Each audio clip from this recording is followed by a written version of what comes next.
It is not that we have a short time to live, but that we waste much of it.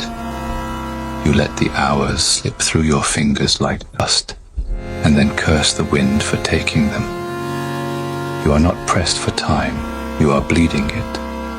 On distractions, on fear, on things you know do not matter. You speak of purpose, but live like a passenger.